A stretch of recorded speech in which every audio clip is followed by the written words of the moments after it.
আর এটা না দেখেন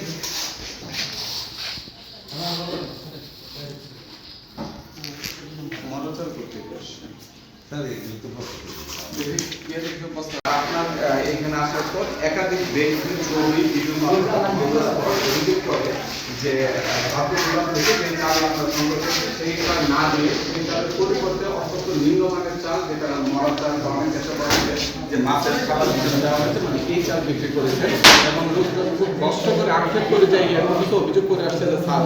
আমরা গরিব মানুষদেরকে মানে মানুষরা এই চালের ভাত আমরা কীভাবে খাই তো মেনটেন আপনি স্বীকার করেছেন যে আপনি এই কাজটা করে ভুল করেছেন ভবিষ্যতে আর করবেন না আপনার মাধ্যমে এই কাজ হবে ভবিষ্যতে না যদি ভবিষ্যতে এই কাজ আর না হয়ে থাকে সেই ক্ষেত্রে আপনাকে ভোক্তা অধিকার সংরক্ষণ আইন 2009 যেটা 45 ধারাটা করে শোনাচ্ছি আপনাকে প্রতিশ্রুত পণ্য বা সেবা যথাযথ বিক্রয় বা সরবরাহ না করিবার দণ্ড কোনো ব্যক্তি প্রদত্ত মূল্যের বিনিময়ে যেটা আপনার কাছে 30 টাকা প্রতিশ্রুত পণ্য অর্থাৎ যেটা আমাদের খাদ্য গুদাম থেকে ফ্রেশ চাল দেওয়া হয়েছিল প্রতিশ্রুত পণ্য বা সেবা যথাযথভাবে বিক্রয় বা সরবরাহ না করলে তিনি অনূর্ধ্ব 1 বছর কারাদণ্ড আমি আবারও বলছি অনূর্ধ্ব 1 বছর কারাদণ্ড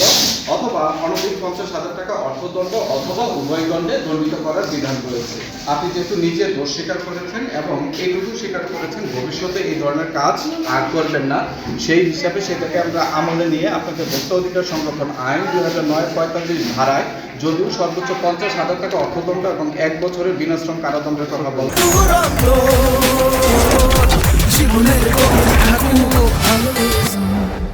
ছিল পারিপার্শ্বিক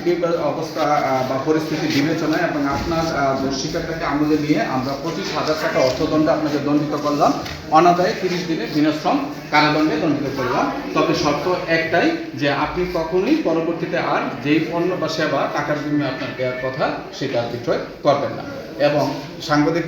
প্রতিনিধি যিনি আছেন আপনার মাধ্যমে পুরো বাজিতপুরবাসীকে আমরা জানাতে চাই যে এই ধরনের